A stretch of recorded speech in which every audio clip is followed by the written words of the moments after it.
welcome to the Deloitte webinar on decree related to customs matters. I trust that you are well during the lockdown if you're in Ho Chi Minh City or Hanoi. More than 250 of you know no better way to do this than to spend time with us this morning. There is never a dull moment with HKBAV, and I'm again excited to see my friends at Deloitte here. My name is Winnie Lam. I am the General Secretary to the Hong Kong Business Association Vietnam and COO of Colliers in Vietnam. And I am your happy host today. And I hope to remain happy as my internet remains stable. I will take you through the program this morning. I would like to start by thanking our guest speakers, Mr. Vinh Hai Văn and Mr. Nguyen Minh Nhật, and Mr. Boy Ngap Tuan, who will be joining the panel discussion with our moderator, Mr. Brian Wong. We have already received about a dozen questions so far, and they will be incorporated into the presentation or otherwise answered during Q&A. Thank you. This is the third Deloitte HKBAV webinar this year and supported by 5 other chambers. I would like to thank them for co-hosting today. The Canadian Chamber of Commerce in Vietnam, the Council of Taiwanese Chamber of Commerce in Vietnam, Italian Chamber of Commerce in Vietnam, Indian Business Chamber in Vietnam, and the Thai Business Vietnam Association. Thank you very much. Today's presentation will be shared between Ms. Văn and Mr. Nhật, followed by a panel discussion and Q&A session moderated by my friend Mr. Brian Wong and joined by Mr. Duan. You can send in your questions throughout the webinar by using the Q&A tab. Please don't use the chat box. We have a team of customs specialists from Deloitte monitoring the Q&A tab. If you do it in the chat function, we may not be able to get it to you. As a matter of housekeeping, we have muted audio and video of the audience. I will be monitoring the chat box throughout the event if I can be of help at all. If you encounter any technical difficulties, the first thing you should try is log out and log in. And I hope you have better luck than me with the internet. And don't worry about missing any of the information just in case. The recording of the event will be available as well as the presentation slides through Deloitte and HKBAV websites within the next 48 hours. Without any further delay, let me quickly introduce the speakers to kick off the event this morning. Mr. Vinh Hai Văn, Senior Manager, Customs and Global Trade. Văn has over 14 years of experience, in which she spent 10 years with the Ministry of Finance as a trade negotiator and policymaker, mostly in negotiation of free trade agreements such as AFTA and CPTPP, etc. Văn has served a number of diversified multinational and Vietnamese companies to support their business from custom perspectives, ranging from advisory on different custom angles to compliance support, AEO-related support, flow clearance, custom audit support, and other petition support. Joining her will be Mr. Nguyen Minh Nhật, Manager of Customs and Global Trade. Yet is a frequent speaker here, and he has more than 6 years of experience in tax advisory services, focusing on customs and global trade matters, yet specialized in supporting and advising companies in various issues related to custom finalization report, customs valuation, HS code, classification, COO utilization, and special import controls and flows clearance customs. So without any delay, I'm handing it over to Mr. Vinh Hai Văn, who will start the presentation on Decree 18 of 2021, specifically on export processing, enterprises, conditions, and changes in regulations on manufacturing and processing for export. So Văn, if you are ready, take it away. Thank you. Yes. Thank you, Ms. Winnie, for your introduction. So, good morning, audiences. Welcome to our custom webinar. Hope you and your family are staying healthy during this difficult period. So, as introduced by Ms. Winnie, I am Nguyễn Hải Vân, Senior Manager of Deloitte Vietnam, and I'm specializing in global trade advisory and custom services. and it is my pleasure to be providing you our webinar on a Decree number 18 of the government issued earlier this year and a recent significant custom matters. So our presentation today would have 6 parts. The first and second one would be firstly introduced by myself, and the third and fourth, the third one would be Audit, and then we would have in development policies and practical cases and some Q&A session. To start with, we would like to provide you with an overall picture of the Vietnamese custom environment up to August 2021, including the duty and tax collection results, as well as some pinpoints on impacts of COVID-19 from custom perspective. So firstly, according to the General Department of Customs, as at 31st of August this year, the cumulative tax collected amount of customs sector reaches over 250 billion Vietnam dong, establishing a significant rise of nearly 30% compared to the same period of 2020. Especially, the figure has surpassed 80% of the annual target, signaling that the state budget collection within the customs sector has been relatively positive, despite the past few months affected by the pandemic. Such rise in collected duties and related taxes are driven by several factors, such as an increased import-export turnover, numerous thematic inspection activities, and stricter recovery from losses of duties during and after custom clearance.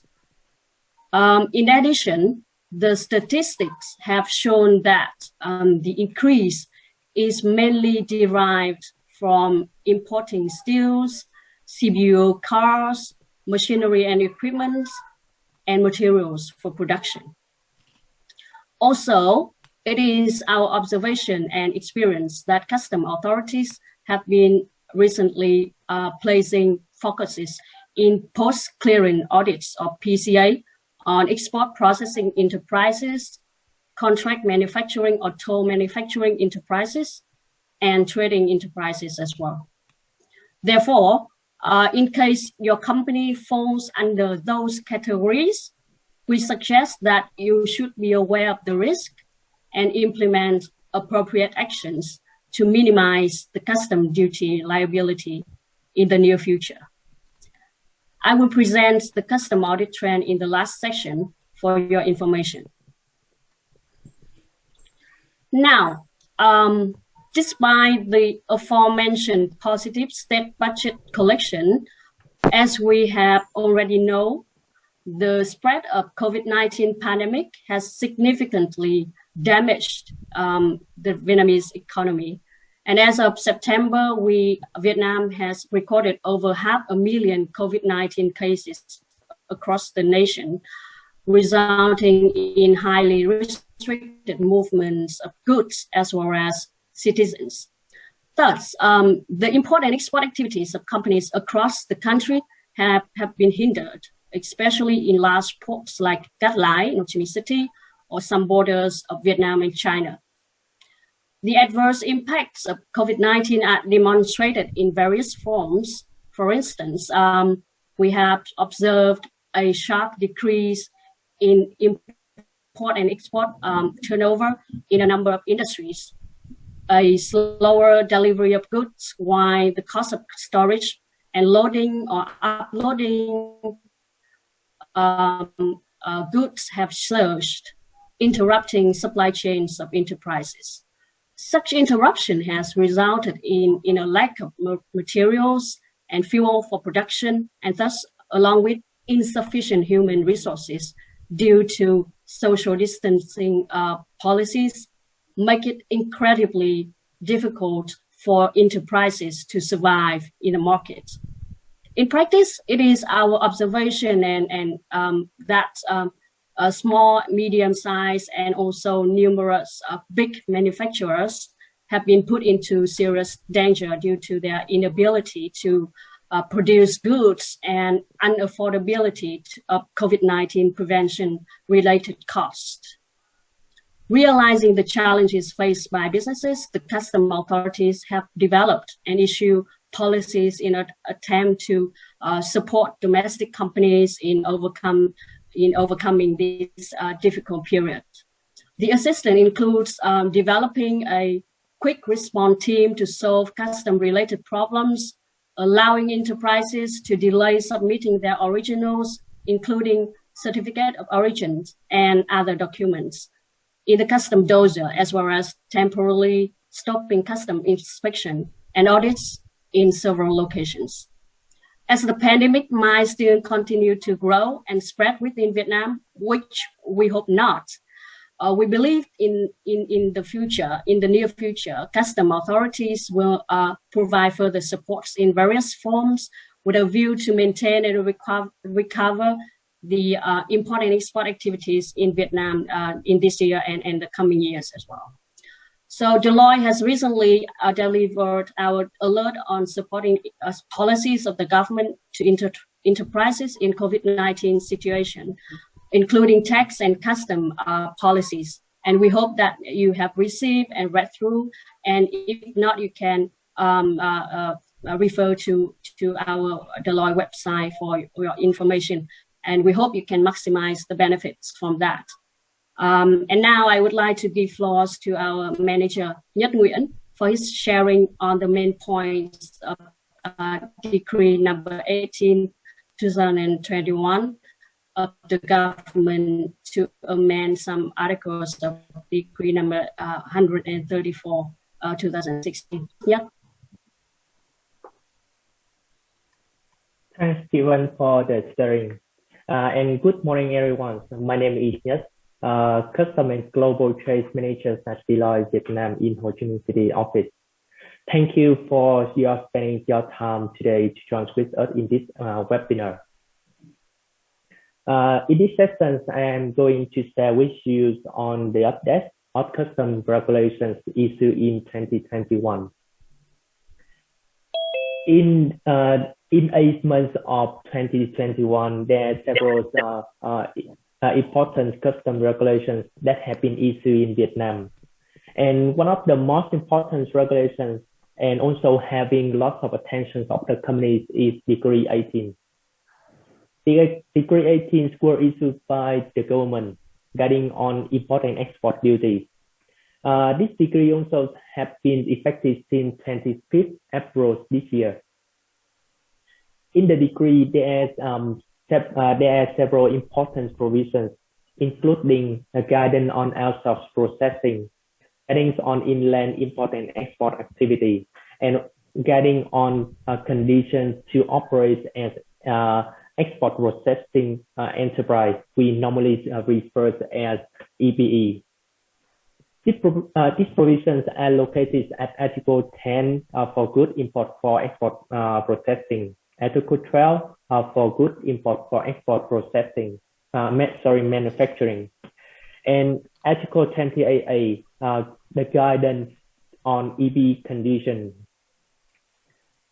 And beside this article, there are also other notable points such as Article 3, guiding on tariff rates applied to inland import and export goods, Article 14, guiding on import exemption for goods import to form fixed assets of incentivized investment projects, Article 31, guiding on supervision of customs on usage of duty-free import goods according to the register list, and also the last notable point is the Article 34, getting on duty refund for import goods but had to be re-exported.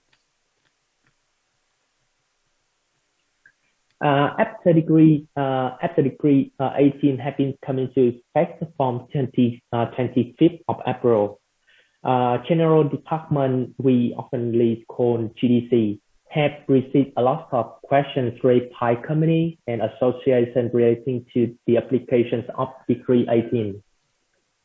Therefore, in the 1st of June, GDC issued official letter to 687 to provide further guidance on it. The guidance mainly focused on guidance on export processing and manufacturing activity, and also guiding on the applications of Article 28A on conditions of custom inspections and supervisions of EB, and also order points for inland export and import activity. In the following slide, I want to share with you more detail on this guidance of Decree 18 and official letter 2687. Previously, Decree 134 guiding on import and export did not mention duty exemption for goods imported by export manufacturing company. First have to be outsourced for processing, partly or for the whole production process. Therefore, local customs will request the companies to make the payment of import duty and import VAT for raw material or semi-finished goods that are delivered out for outsourced processing. After many assessments and obtaining opinions from the company and the customs department, on 12 December 2020, government issued resolutions 17174A to agree on the scheme import duty exemption for raw material and semi-finished goods outsourced for processing. Following resolutions 17A in Decree 18, government gave more detailed guidance on this exemption scheme. The scheme includes the case where the raw material and semi-finished goods are outsourced for processing as non-EBs, EBs, and overseas companies. For those cases where the outsourced activities done at EB and overseas companies, when the companies re-import those goods back, the companies have to make the payment of import duty and import VAT on value added. The value added includes, for example, processing fee and raw material additionally added to the semi-finished goods or the finished goods originating from overseas. The companies need to pay attention for calculations, declarations, and making payment of custom duty on time to reduce duty clawback, administration penalty, and late interest payment imposed by the customs. And in order to enjoy import duty exemption in these cases, the companies have to have the right to own or use the production facility and equipment at the factory. And the company also have to notify to the customs on outsourcing factory, the machine and equipment at the factory, and also the reprocessing agreement as well. With this guidance, we assess the Decree 18 has brought more fairness to the applications of import duty exemption for the companies adopted processing and manufacturing for export scheme. Next is one of the most important regulations, and many companies are very interested in at Decree 18 is the regulations on EBE conditions. Speaking of EBE in Vietnam, Decree 82/2018 provides EBE is a company established in the export processing zone. Although specialized in production of products for export, operating industrial park or economic zone.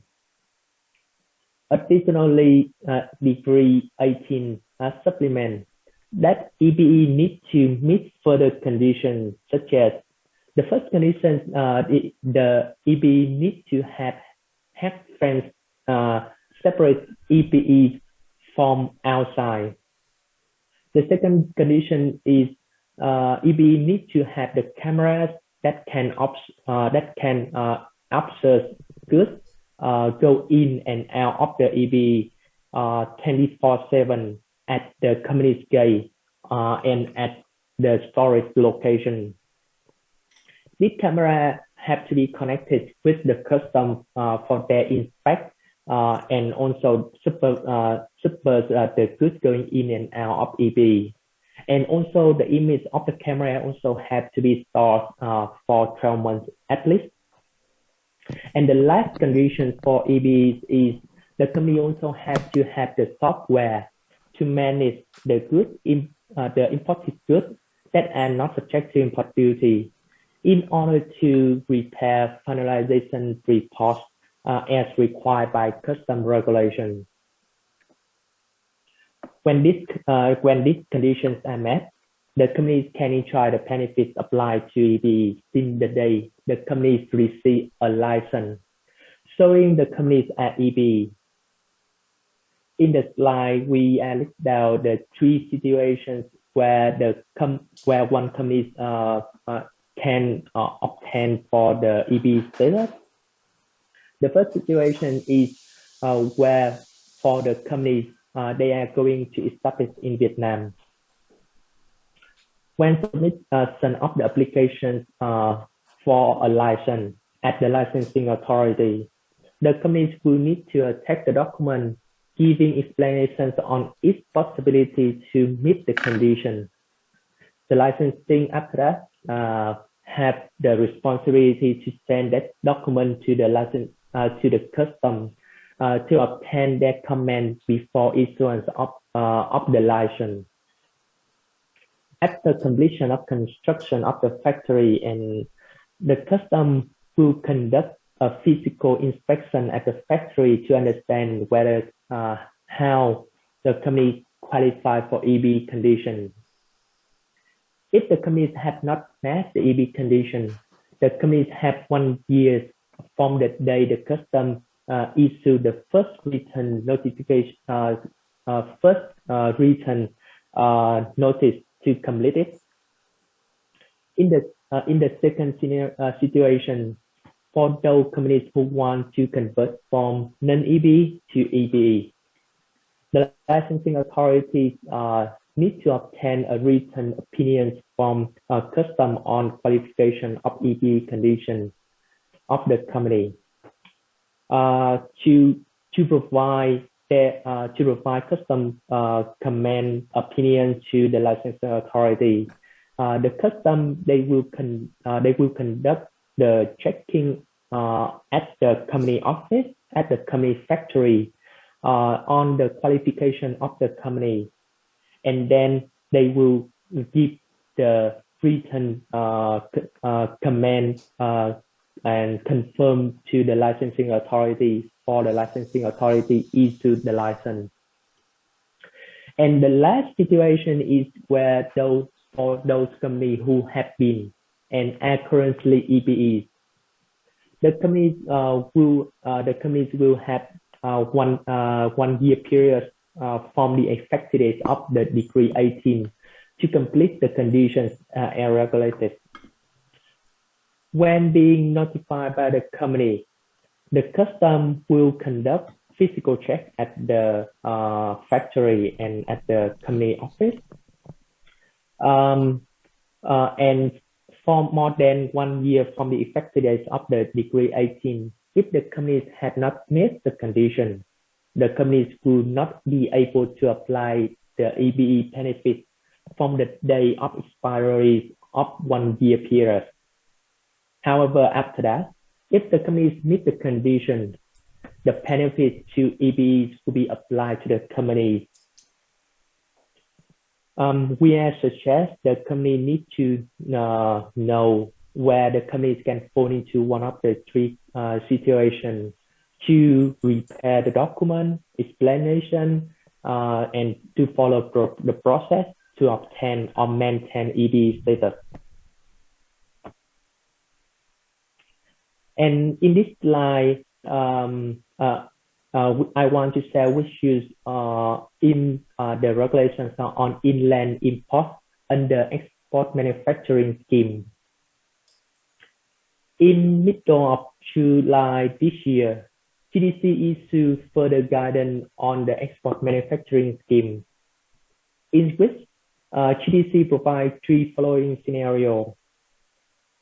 The first scenario is where the goods could be sold and transferred from EB to non-EB.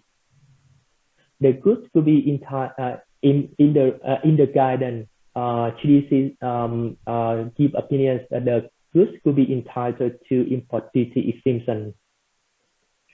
In the scenario 2 is where the goods are sold from EB to overseas company, and then the goods will be sold to non-EB in Vietnam. However, the goods are directly transferred from EBE to non-EBE in Vietnam. In this case, GDC gives guidance that these goods will be entitled to import duty exemptions. And the last scenario is the scenario 3. This scenario will be similar to scenario.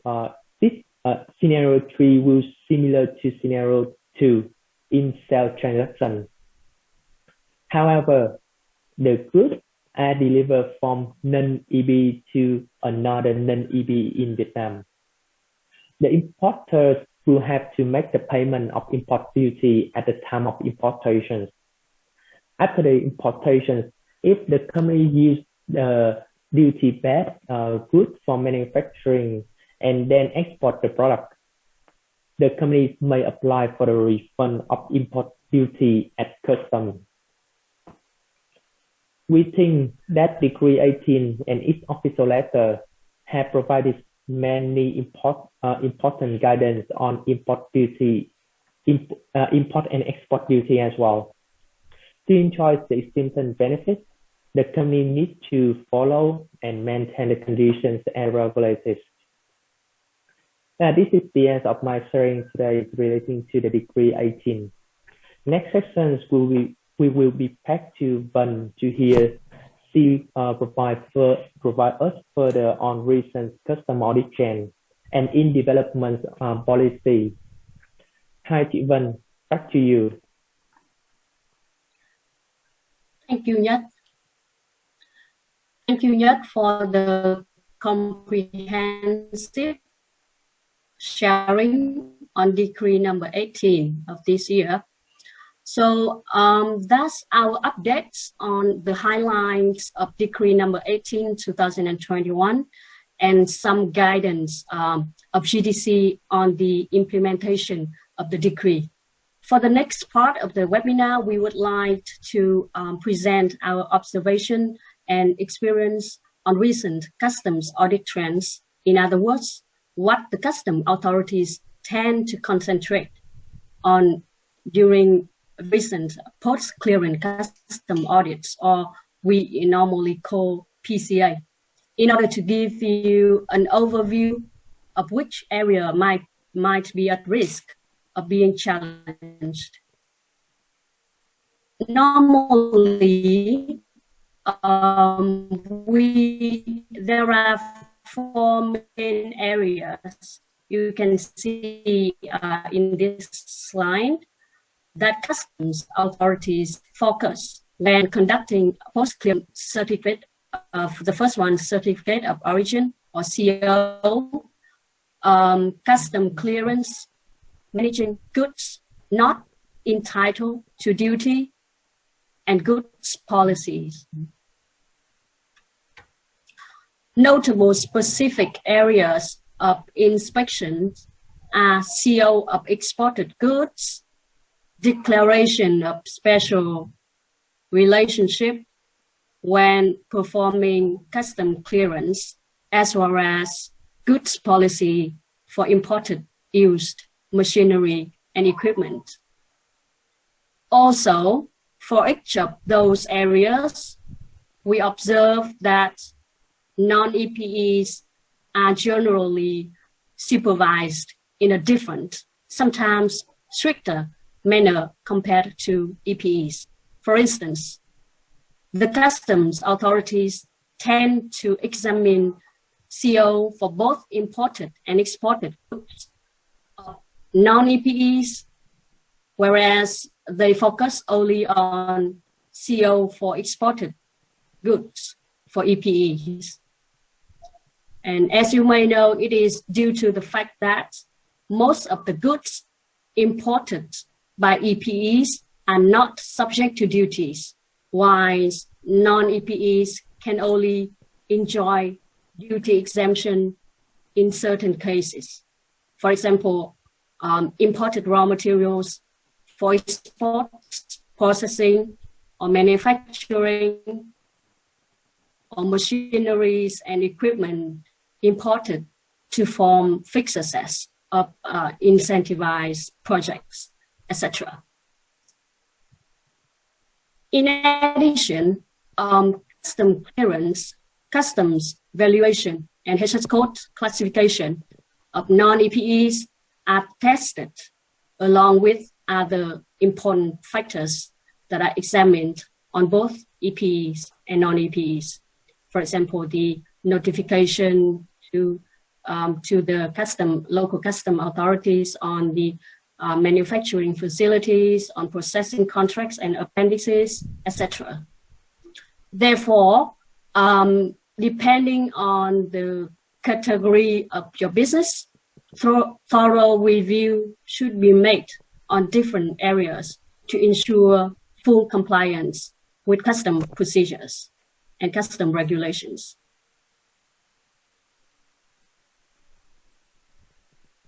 Okay, so next.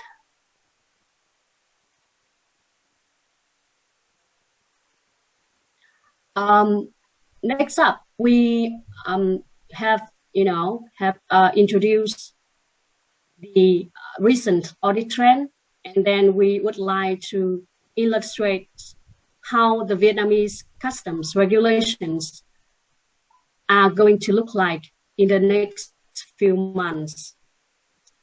So in this slide, we have summarized 5 significant regulations that are expected to be released in the near future. Specifically within 2021, as informed by the Ministry of Finance or General Department of Customs. First and foremost, the Ministry of Finance, as the administering ministry in customs sector, are in the process of collecting opinions from government authorities and businesses in the period 2021 to 2030. This strategy heavily concentrates on applying information technology to customs related works, also known as the development of electronic customs, which will significantly reduce administrative procedures and costs for businesses and also for authorities in the future.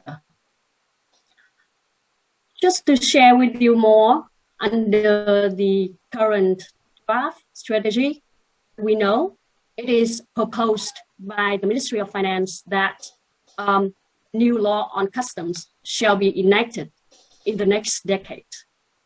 And the custom organization shall be crucially modified in a 3-tier model of national customs, regional customs, and local customs or sub-department of customs, instead of the current model, The current model is National Customs or General Department of Customs, then Provincial Customs Department, and then the local sub-department of Customs. And the e-custom system shall play a vital role in the sector, as I mentioned earlier. So secondly, we see that a decree to amend and supplement Decree No. 08 of 2015 and replacing Decree No. 59 2018 of the government. And as you may know, the decrees are to implement a number of articles of the law on customs. The decree, the draft amending decree, is going to be issued shortly, as some of you may know, have been through at least 2 rounds of getting public comments, and the latest round is in June or July this year, a few months ago. Such decree will create a framework for custom procedures, including almost all activities in relation to importation and exportation of goods, which will further guide businesses on how to perform customs procedures lawfully. Under the latest draft decree, many revisions are proposed therein, including significantly amended or added provisions on authorized economic operators, and normally called AEOs. For example, to extend the tenure from 3 to 5 years, adding details on, prioritized custom brokers, etc. In addition, under decree level, more detailed guidance on customs procedures are expected to be included in the upcoming circular. The last bullet point you can see in the slide. The circular amending Circular 38 of 2015, the Ministry of Finance, and replace Circular number 39 of 2018, also of the Ministry of Finance, which has been expected by business communities, as we know, for at least 2 years now, after repetitive public comments taking events from the Ministry of Finance and from the General Department of Customs as well, in both the north and the south of Vietnam. And we are aware that new amendment provision and inspection, as well as duty-related administration and procedures applied to EPEs, will also be introduced in the circular, the coming circular. Another significant incoming regulations are a decree to provide a legal framework to manage e-commerce activities, which have been, you can see, flourishing in recent times, as well as a decree on implementing Vietnam National Single Window.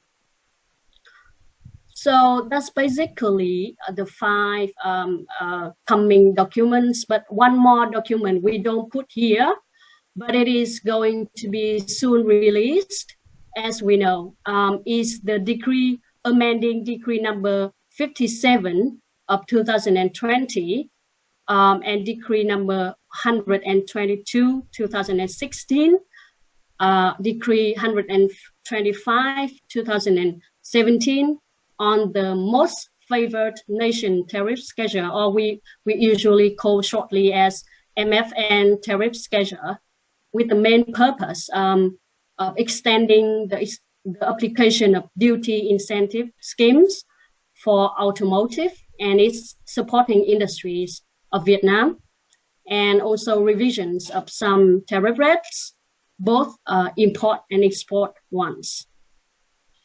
So we believe it is best that companies and businesses pay close attention to the newly issued regulations in order to understand the legal environment and ensure maximum compliance, as well as to avoid potential tax and other related risks. And Deloitte would make our alerts or monthly newsletters on the above documents when they are officially enacted. So please follow our websites for more information.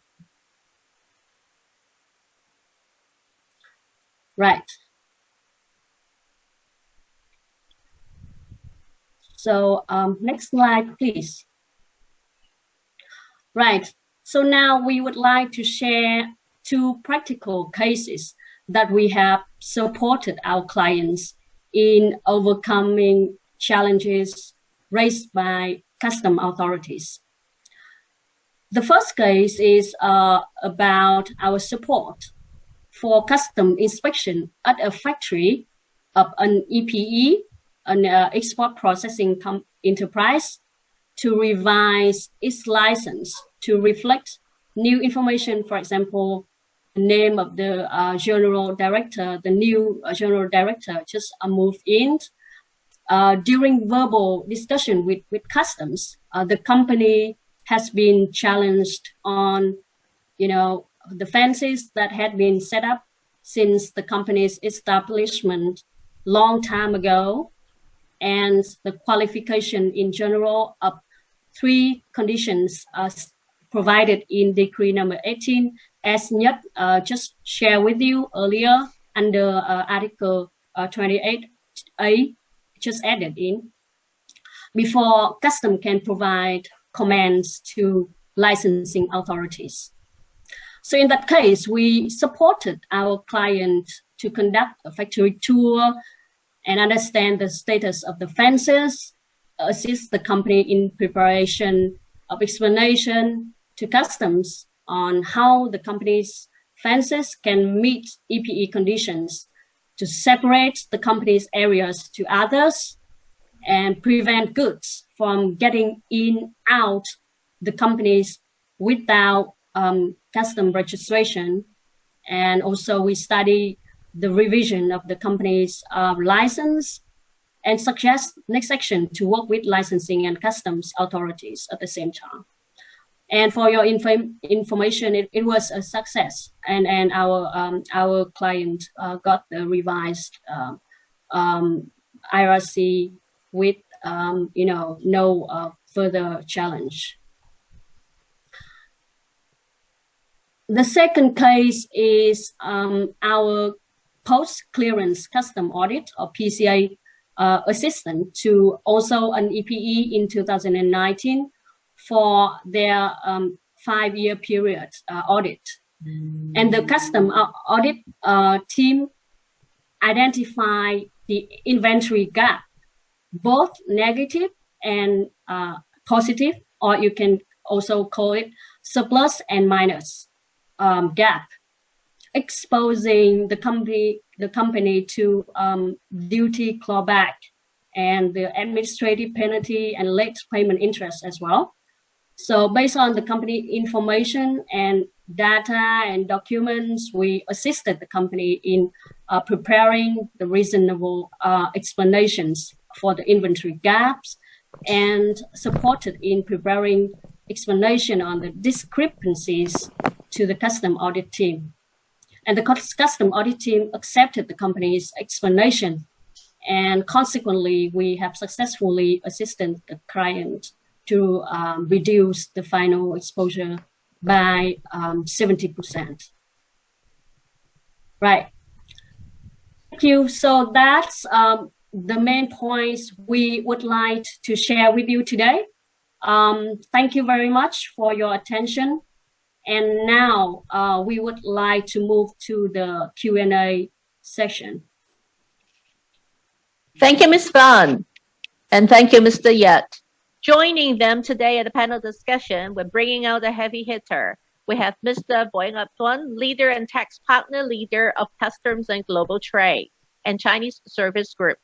Tuan has been practicing audit and tax and business advisory in Vietnam for more than 26 years, including 2 years in the USA. Tuan is recognized as the leading tax professional of indirect tax and has contributed significantly to the development of Vietnamese taxation and customs system with many published articles under his name. To facilitate the Q&A and discussion is Mr. Brian Wong, Director of Chinese Services Group, Deloitte Vietnam. Brian has more than 17 years of experience and involved in a wide range of external audit assignments, which would include annual audits of local and multinational clients. Brian also has experience in providing tailored support to Chinese-speaking clients, from market entry strategy to ongoing support together with his tax advisory and assurance colleagues.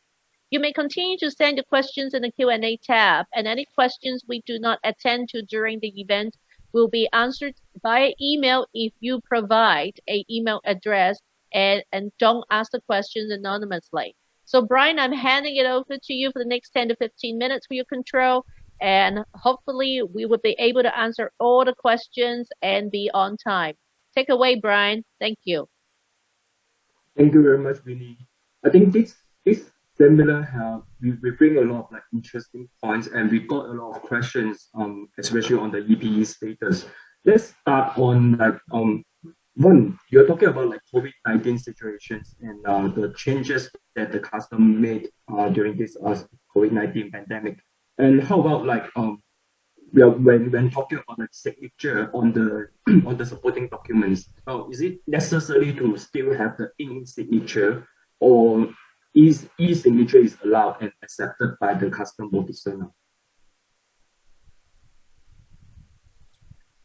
Thank you, Brian. As we know, the e-signature, or some kind of electronic documents are basically accepted by custom authorities. But maybe in when you have the original one available, then you should submit within the allowed timeline. Also, you mean that when you supplement the documents, you still need to have the really signature on those documents, right? Right. Okay. Interesting. And when we're talking about like tariff on for the inland import export that you mentioned just now, I mean, just curious, because I'm not familiar with custom thing. So for the inland import export, the tariff, is it different than the normal import export? Is it lower or higher? Sorry, Brian, can you speak it again, because the internet is unstable for me. Oh, I mean, just now you mentioned the tariff for the inland import and export, like the import tariff or the export tariff. So is it different for the tariff rate compared to the normal import and export? Sorry, I still because given that can you hear the questions, because I'm still okay. Yeah. Okay. So responding to the questions on inland import and export, I think for basically also the Decree No.18 also provides some provisions or regulations on that, and basically you enjoy the MFN tariff rates. Yes, and for some cases, when you export from non-tariff areas and you satisfy certain conditions on certain free trade agreements frameworks, then you can also enjoy the free trade agreements tariff rates as well. Interesting. Thank you very much, Juan, for the answers.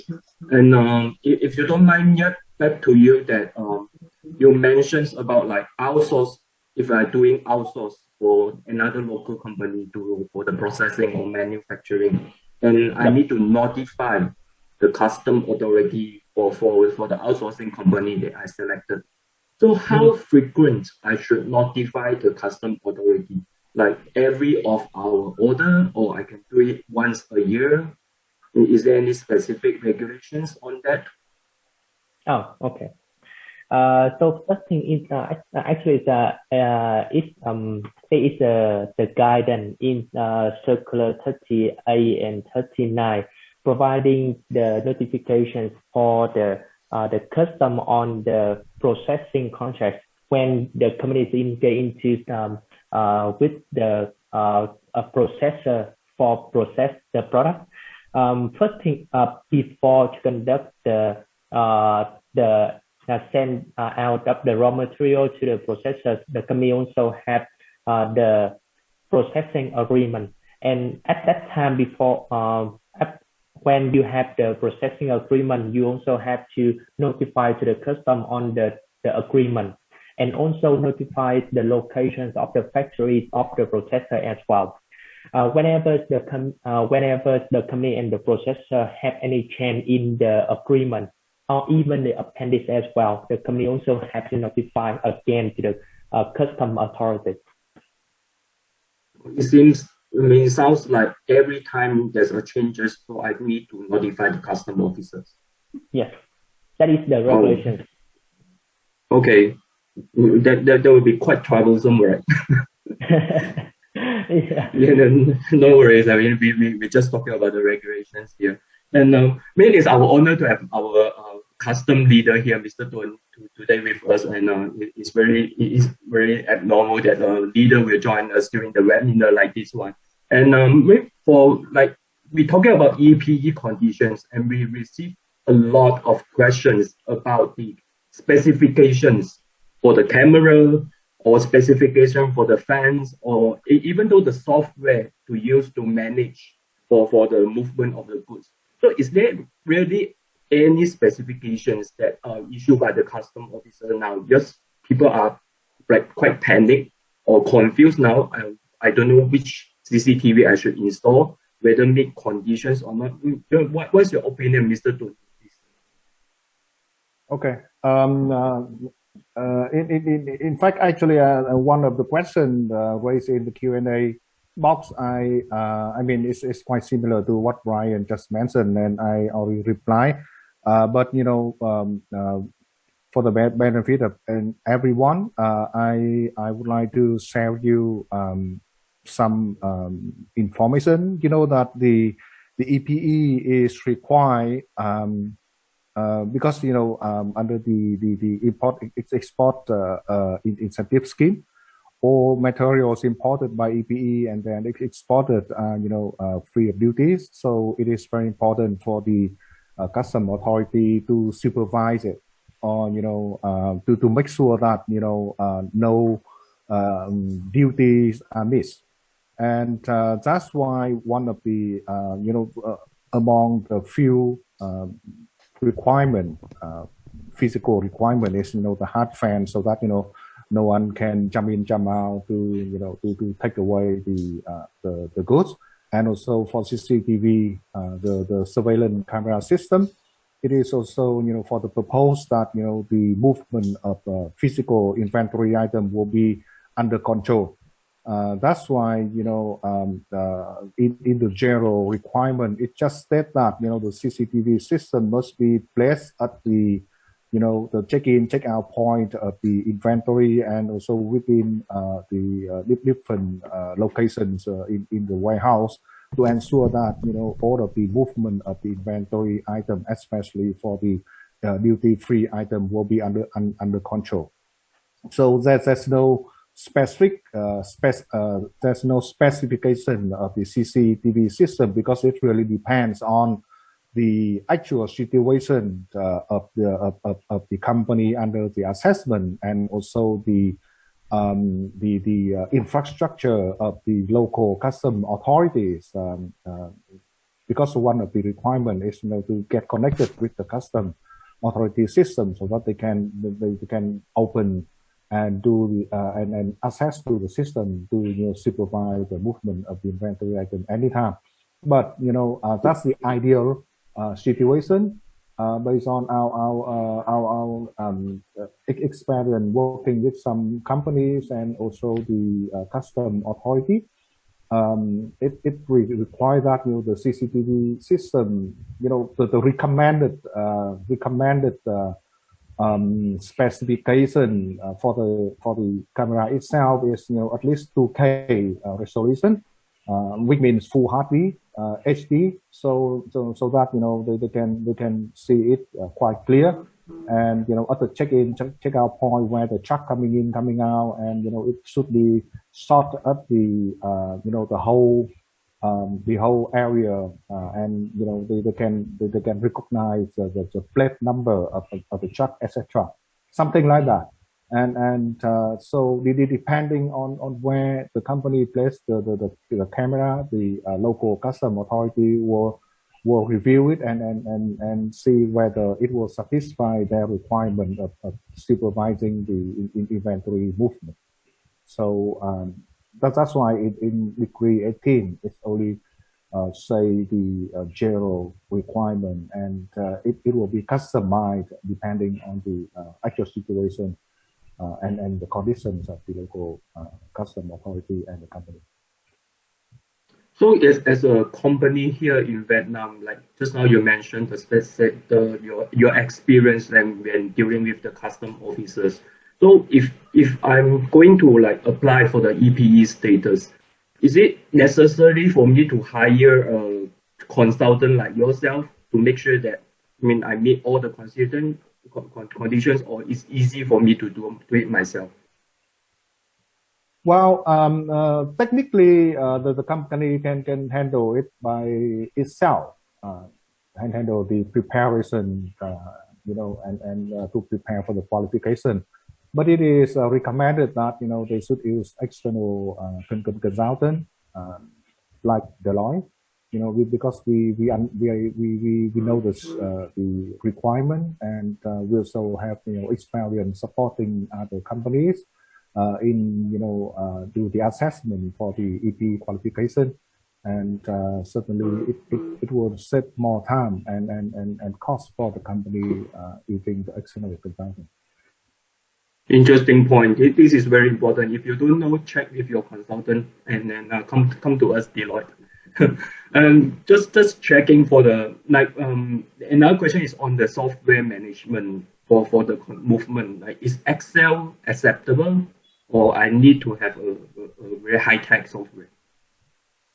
Well, it depends on the complexity of the management, the database management system of the company.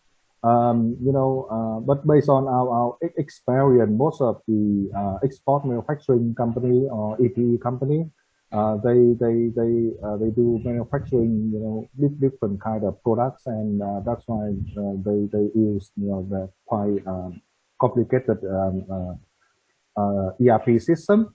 But some company, it depends on the actual needs of the internal control system. They may use Excel or different database system to monitor and handle the movement of the inventory.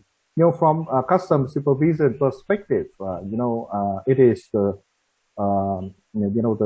custom authority only need to ensure that all of the inventory item movement from importation, put it in warehouse, and put it in production, and until finished product will be under controls and reconcilable.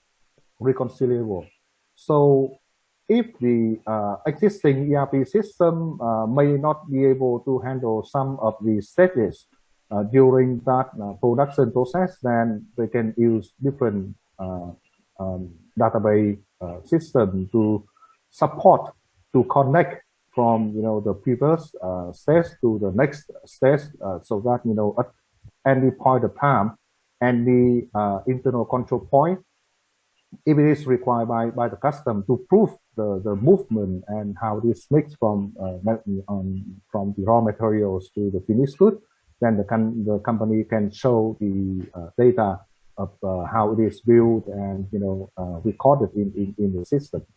Yeah. So the golden thumb rule is you need to able to show the reconciliation and show the movement very clearly to the customer officer. Yeah. Just one last question to you out of personal curiosity. Like for the CCTV recording, how long do I need to store in my factory? Is there any regulations on that? 1 month, 1 year, 10 years? In Decree 18, it is specified that they have to, store the records of the CCTV system within 12 months. Oh, within 12 months. Yeah, okay. 12 months. Good. And thank you, Mr. Don. And Mr.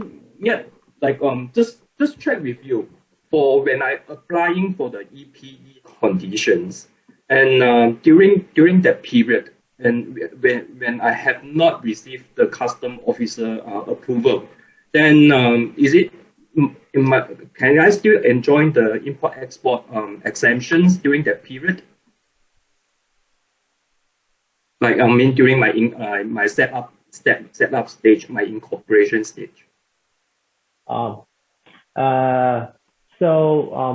have a question. At the time, you need to separate into two parts. First thing, if the companies have not applied a license and have not received any license from the licensing authority. Before that, when the companies prepare for the document to apply for a license, the company also needs to prepare for the document giving explanations for the possibility to qualify the EB condition, and then attach that explanation document to the application and submit to the licensing authority. If the licensing authority they will ask comment from the custom. The custom will check also just only at that time the possibility to qualify the EB condition only, and then give the comment to the licensing to issue the license with EB status on that if the custom satisfied. However, we also have one experience where the companies now obtain a license already. So in the regulation, it's not clear if the company already obtained the license. However, they have not built the factory yet. They are going to. However, in the regulations, they do not provide any specific case for that. So for that, maybe the local custom, they will request the company to satisfy the condition before they can provide the comment to the licensing authority. So the company needs to know what is the situation the company is now. The company is going to submit the application this year for the licensing, or the company have already obtained the license from the licensing authority already. Okay. And just now also mentioned in your slides that after I obtain my license, my LRC or ERC, then I'm waiting for the custom officer to check. Then during that time, I might able to still enjoy the import exemptions for my import machineries or the material to build my factory. Yes, in the decree they say if in the license the licensing authority they say the companies can enjoy the benefits for the EPE. So from that day the company can apply for the benefits of EPE. If they know that statement, so the companies may not be challenged by the custom. Okay. And I mean, to add on a bit, like, after custom officer, they come to check and they state that my conditions are not met the requirement. And like your slides say, I have 1 year to modify it. So during that 1 year time, am I still exemptions or I need to have it pay for the import tax? If in the license you already have the statement of EB, the company qualify for EB status already. In the regulation, it says the company still can have 1 year period to complete the condition. So it means in that 1 year, the company still can enjoy the benefits.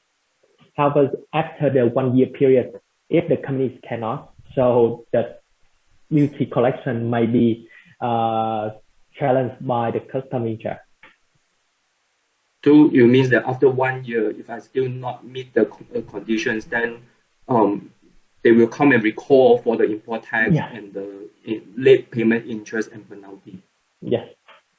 Well, it will be quite a huge number on that. Yes. Yeah. Okay. And right. Thank you very much for the EPE condition. Let me search on the Q&A box to see whether we still have any questions about EPE. And before that, let's look at the screens like some commercial time. Like tomorrow, Deloitte, we are going to have IFRS adoptions. So if you are concerned in Vietnam that when the IFRS will be adopted and what should you do to prepare, please scan the QR code and register for that. And also sign up for our tax newsletter and the tax alert. Right, questions to one for custom audit. Very practical questions.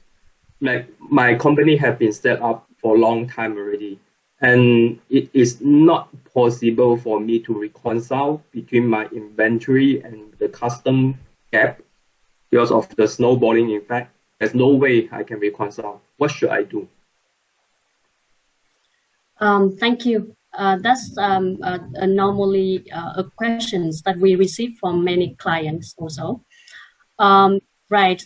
Actually, it is the responsibility of the companies to prepare and reconcile, the inventory from customs, custom data and their accounting or warehouse data, so that they could explain and submit to the custom authorities up to the post-clearance custom audit sections that they might be, up to for the maximum of 5 years period, and maybe further up in some kind of, other inspection or audit.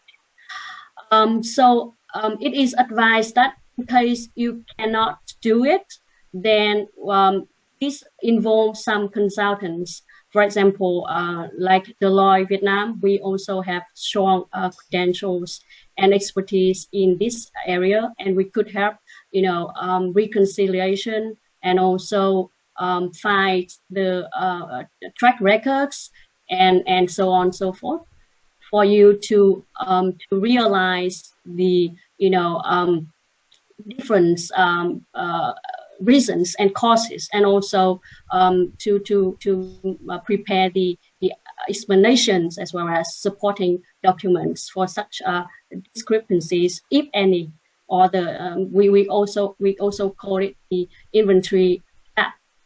For example, positive and negative or minus and surplus, as I explained earlier, which is the difference between the data of the customs data and the accounting or warehouse recorded data. And in that case, if the companies cannot explain the difference or the inventory gap, then the custom authority, they would deem that to either sell domestically, or you import it without any custom declaration, and they would impose penalties and also tax exposure on you. So we advise that in case you cannot do it yourself, involve some advisors, some tax advisors like Deloitte Vietnam. Okay. To continue on your answers, okay, after I paid the custom authorities on the fine, on the duty and the interest, I paid everything. Then is it considered as a new cut-off for me to start all over again? Can the company do so? Is there any risks on that? Actually, the current regulation is not so clear on that, but we see that there is a coming revision on such issues in the coming draft circular, amending circular 38 and 39, as I mentioned earlier. But anyway, you need to take the decision of the audit team. Let's say that the audit team say that, okay, we will take this kind of final data of you for the opening and closing balance and so on and so forth, and then we impose you this kind of tax. Then you take it as the new one. But before, there is no or currently there is no regulations on whether you need to revise the previous custom finalization reports, for example. But it is our observation that there is a trend that custom authority would ask you to revise the previous custom finalization reports in accordance with the decisions of either custom audit team or other authorities audit team. Yes, so it sounds like more admin work now. Yes, more burden. It will okay. create more burden for enterprises in the coming time.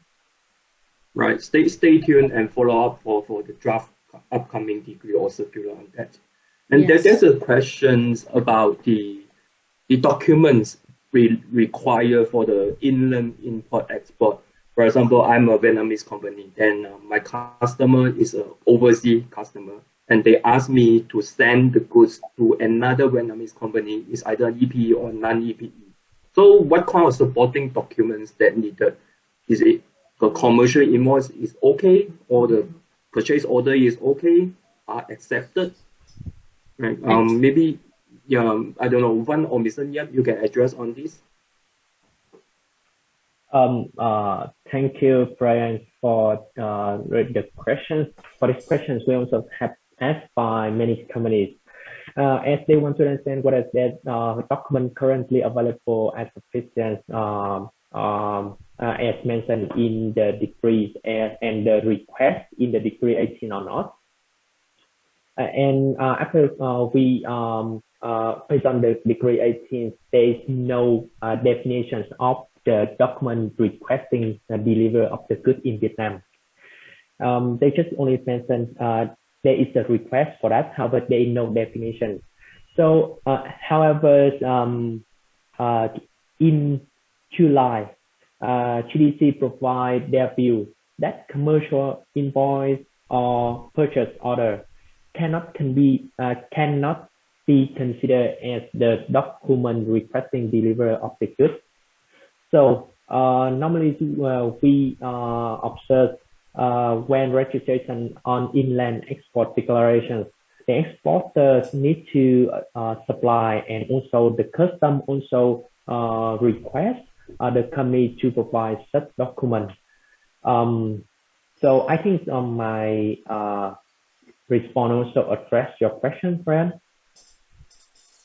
So just now you mentioned that the commercial invoice and PO are not accepted for the transportation of the goods. Only the custom declarations for the import and export are okay. That is the regulation they have mentioned. There is the document to request the processor to deliver the goods for another company in Vietnam. And that document is no definition in the regulation. However, commercial invoice, purchase order, in the GDC view is now they can that document cannot be considered as the request. Okay, and so then what kind of documents can consider? I mean, in practice. In practice, the documents need to be for example, it needs to be show the name of the principal, because the principal are the buyers in overseas, and that is the request from them to request the processors or the sellers in Vietnam to deliver the goods to another company in Vietnam. And that and now, yes, I agree, should say no time lapse. For that reason, the company, the seller, the overseas entity can create their own time lapse. However, it's not be the commercial or purchase order. Then is that documents need to be signed by all the parties? Signed by the requester. The principals? Yeah. Oh, okay. And it is required for, I'm going back to my e-signature questions again. It's okay. I think we still have time for one last questions. And let's see. Maybe before we jumping into questions, I mean, for two of our speaker and our leaders of custom here, any tips that you want to give to the audience, like for the upcoming custom audit? We noticed in your slides that saying that they have already exit budget. So for the last quarter of the year, whether they are going to aggressively performing the custom audit during this pandemic time, or like what's your view on that?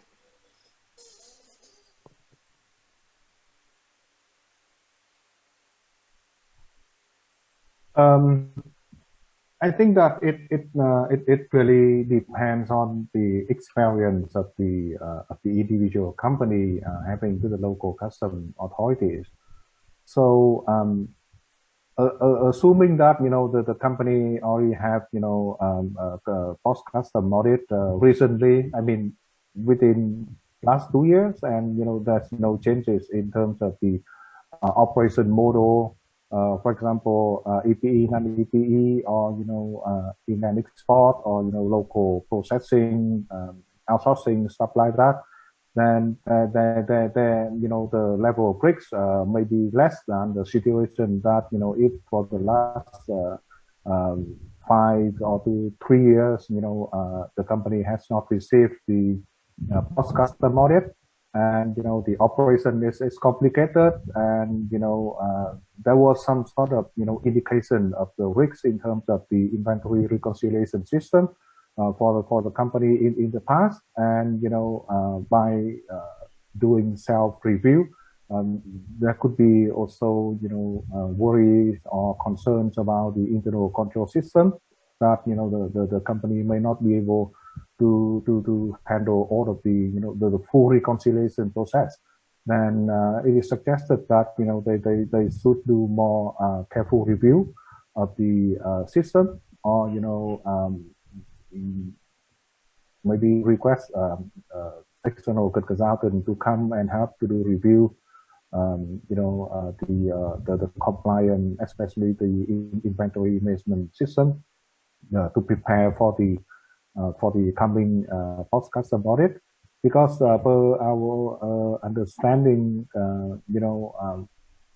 even though we see from the very first slide that the collection of the custom authority this year until now is quite good, and even exceed the budget.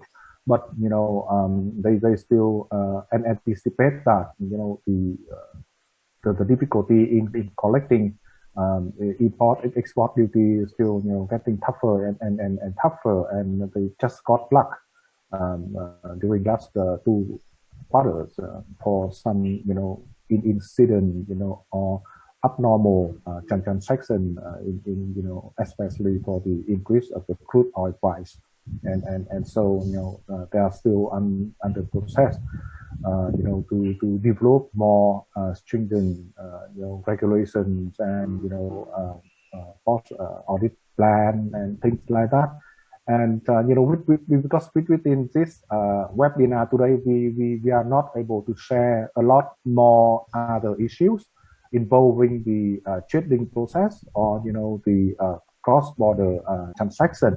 We only focus mainly on the EPE operations and the transformation between EPE, non-EPE, and certain new qualification required for EP company. So we are hoping that for other webinar in the future, we'll be able to share with you more issues from trading perspective and issues that the custom authority now having more concerns and are in process to build up more procedures for post custom audit to try to enhance the compliance side from the businesses, as well as serve as the tool to improve their collection for the custom budget. So overall, I believe that all of the companies should review their own system now, and they can request external consultant to support if required. And at Deloitte we have special team on custom and global trade services, and we have more than 10 years experience supporting many large corporations and MNC, and so we are very confident that we can support the businesses if they require our services. Thank you very much, Mr. Tuan. I totally agree on your point that be prepared. So if you are prepared, then you are ready for any of the inspections. And I think the audience are looking forward for your webinar in the future for the sharing on the practical experience for the custom audit or the cross-border trading and the things like that. Thank you very much, Mr. Tuan. I think our time is up, and thanks a lot to all the speakers and Mr. Tuan for attending this panelists. And Vinny, back to you.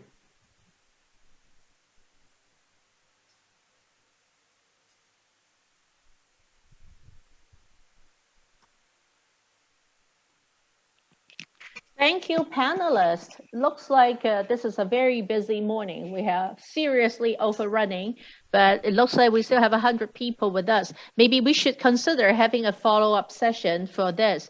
Thank you, Mr. Duan, Ms. Van, Ms. Yat, and Brian for sharing your thoughts with us. Once again, the slides and the recording will be available on both Deloitte and HKBAV website and YouTube channels in the next 48 hours. It is Mid-Autumn Festival on September 21 in a week's time, a traditional day for family and friends to reunion and to give thanks. We may be in lockdown, but we are determined to come together for a good time. Join us for an hour of trivia quiz and do some good at the same time. Let's join hands to raise charity funds to support local communities together with the family and friends while winning some great prize as always at HKBAV events. If there is a topic you'd like to hear from HKBAV or Deloitte, or you're interested in being featured in one of our future webinars, do reach out to us. On behalf of HKBAV and Deloitte Vietnam, thank you for attending the webinar today. We apologize for the poor internet connection, and hopefully the video will come out okay. And I hope that you have enjoyed this as much as I do. See you again at the next event, and once again, thank you for your participation.